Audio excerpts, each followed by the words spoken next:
Hey there, I'm Sandy. Kudos to you for successfully installing the game. I'm impressed, but I don't want to tax you too much, so I'll start with an easy question. How many people are going to be playing the game? Okay, you're a single player, right? Now, keeping it easy, please type in your name for me. Okie dokie, have a look around and choose an episode.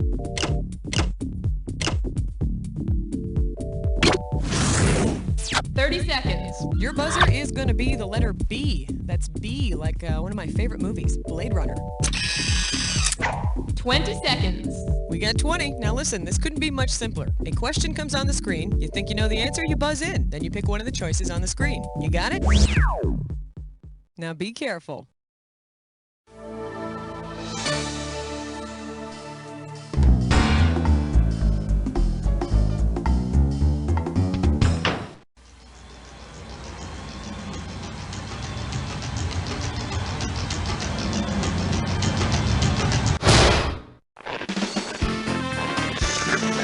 It's time for the show where high culture and pop culture collide. Hey there, welcome to our all-new sampler plate of trivia. The game where you get a little bit of this, a little bit of that, and then walk around feeling bloated and vaguely unsatisfied for the rest of the day. All right, pick a category.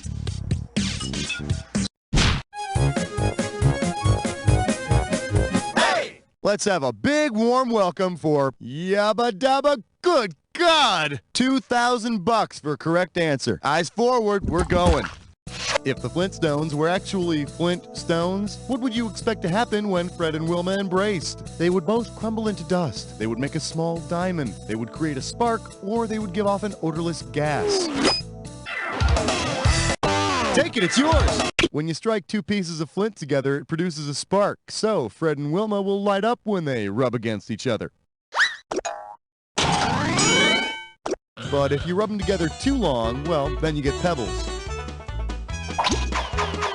Give me a category.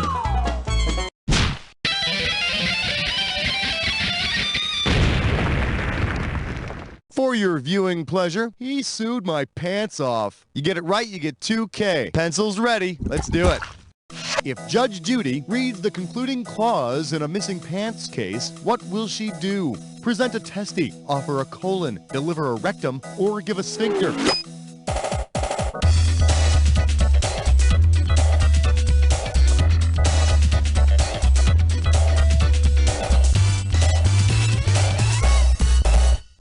The correct answer is the concluding clause of a court writ is called a testy. I thought she was hiding something under that robe. All right, I need a category.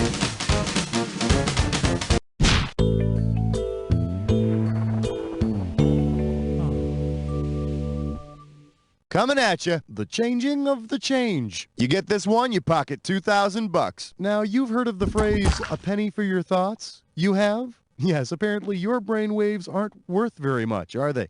Suppose you take your precious thoughts over to Britain. Which of these offers is the worst deal? A farthing for your thoughts, a halfpenny for your thoughts, a crown for your thoughts, or a shilling for your thoughts?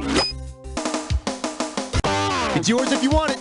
A farthing, when it was in circulation, was only worth 1/4 of a penny, and it took a hell of a lot of them to make a pound sterling. Hey, at least they didn't say a Ringo Starr autograph for your thoughts. Category, please.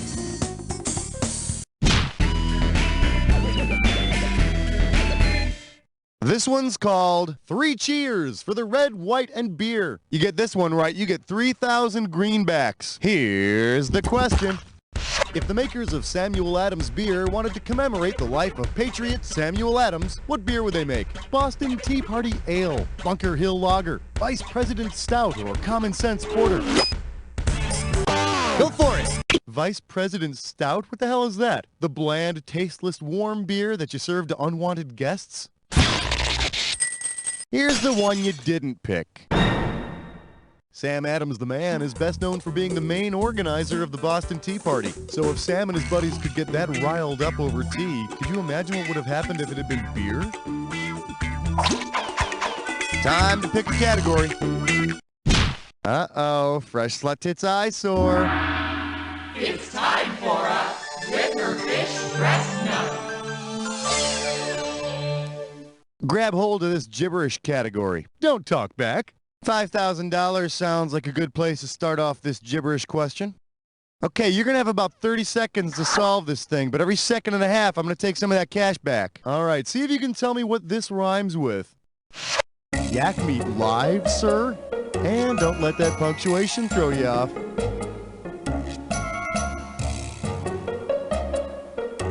Here's your first clue. It's a person in your car. Go for it. Type in your answer and hit return.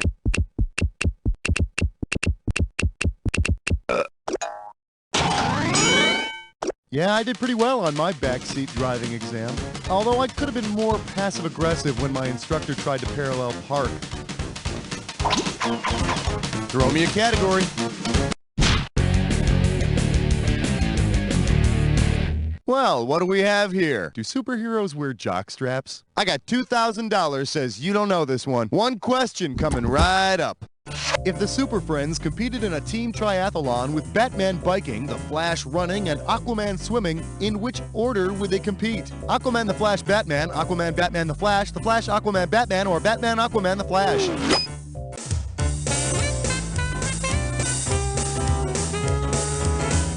Go on, do it! Although I'm generally fond of getting my flashing out of the way first, no. Should have picked this one. The 3 stages of a triathlon, in order, are swimming, biking, and then running. And, of course, they have to rely on the Flash to make up time after stupid Batman's cape got caught in the bike chain. All right, pick a category.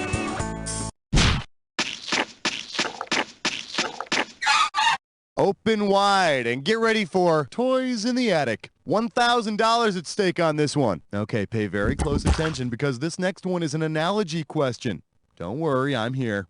Etch-a-Sketch is to Mona Lisa as Erector Set is to Gumby, Lincoln Logs, The Last Supper, or Eiffel Tower.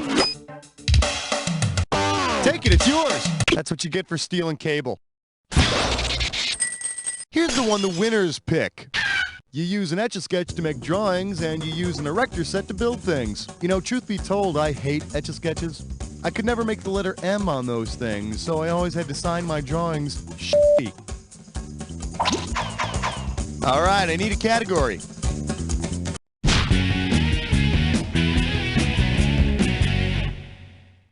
All right, give it up for they're so cute at that age. You want $6,000 bucks? Give me your right answer. Flex those fingers, here it comes. If you held a baby shower for the youngest state in the United States, which of these would be most appropriate to serve? Hawaiian Punch, Texas Chili, Alaskan King Crab Legs, or Florida Oranges? It's yours if you want it. Hawaii is the nation's youngest state. And for anybody who might be attending the baby shower, please, no more grass diapers. Category, please. It's time for a question again.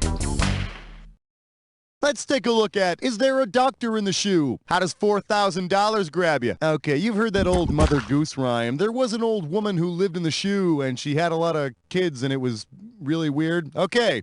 Say the old woman sends all the kids off to college to become doctors. Because they've lived in a shoe all their lives, what area of medicine will they most likely study? Neurology, podiatry, cardiology, or ophthalmology?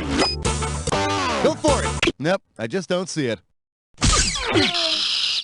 Let me show you what I would have picked. The area of medicine that deals with the foot is podiatry. And what better area to study when you've spent your entire life in a shoe? Nurse, if you need me, I'll be taking a nap in the abandoned boot out by the dumpster.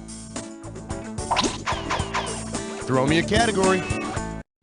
Well, good for you. You just picked a when did happen.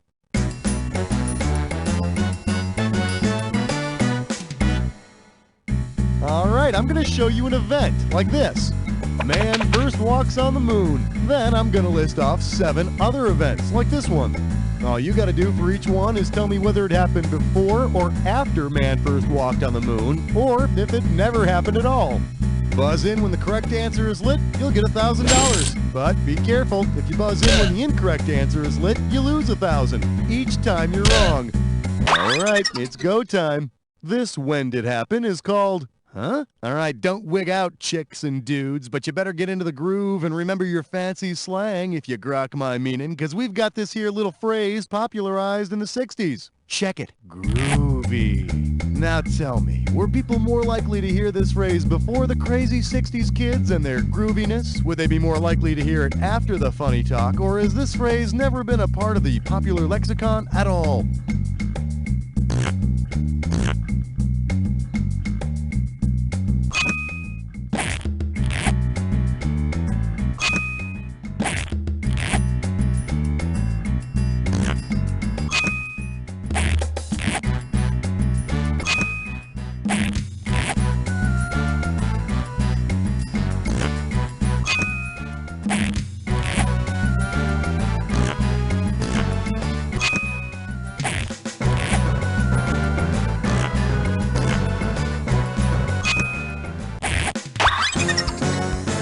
Okay, let's check it out. Whoa, that was pathetic. Let's take a look at your overall score now.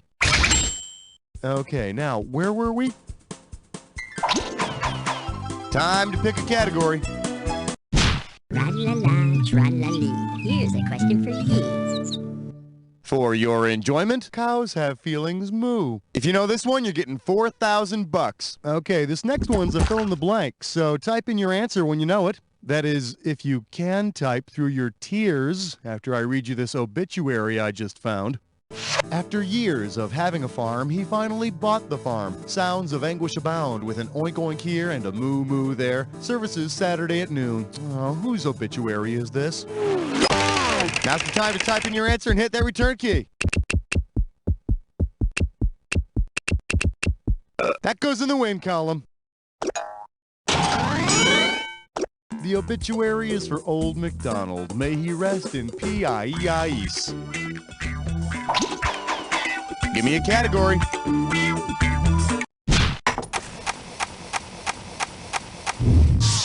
I believe this one is called, on this week's episode, Yet Another Death. How does $2,000 sound? See what you can do with this one. If TV author, sleuth, and annoying busybody Jessica Fletcher were involved in a mystery play, what would the episode most likely be called? The Case of the Poisoned Queen, The Case of the Masquerading Crusader, The Case of the Murdered Messiah, or The Case of the Bungled Execution?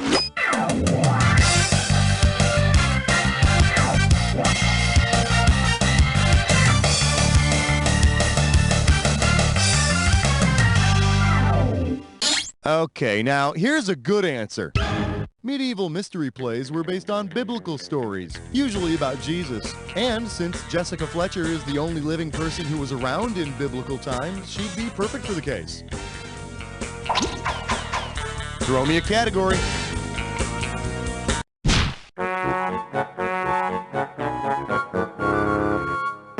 Here we have, you might just be SOL. You get a right answer, you're walking away with $4,000. Think fast, it's question time. The DA said that the DNA of the CPA who was DOA was NA to the case. What does this mean? The scientist should present his DNA findings. The accountant's DNA is not evidence. The judge will dismiss the case, or the dead lawyer is not a suspect.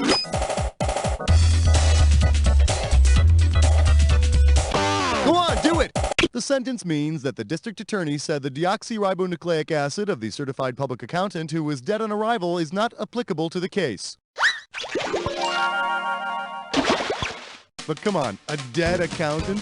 How can you tell? Category, please. Today's specialties include shuffling ears. $4K coming your way for a right answer. And now, your question. In a game of audio poker, which of these activities would give you the best hand? Making the toilet flush, humming the theme from Full House, pouring some whiskey straight up, or singing the Christmas song, We Three Kings? Take it, it's yours!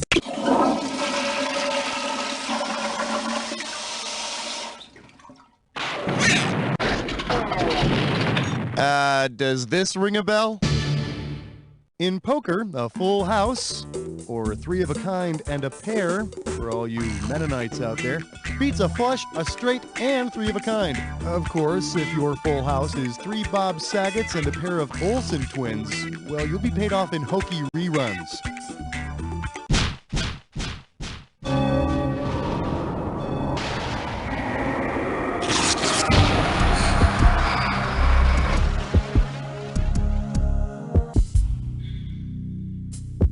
You've almost made it to the credits, but first, the attack. When you see two words that match, hit your buzzer. If you're right, you get $2,000. If you're wrong, you're losing $2,000. Oh, and one more thing to remember. Remember the clue. The two words that match have to fit this clue.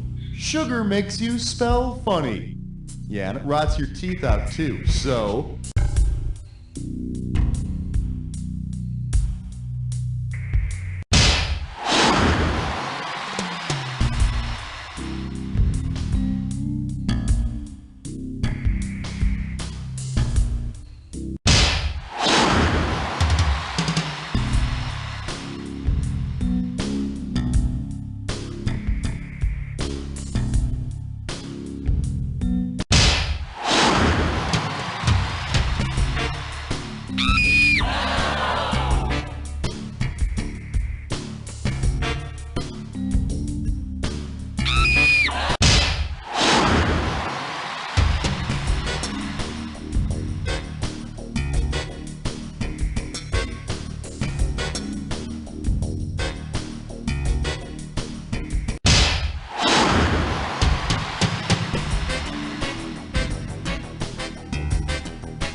Nicely done, huh? Let's see what you did to your score.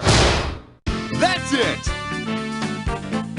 Player one, I couldn't have done a better job myself because I wouldn't have played by myself. I would have found something else to do, you know? Now, but seriously, player one, and this isn't easy for me to say. You don't know Jack!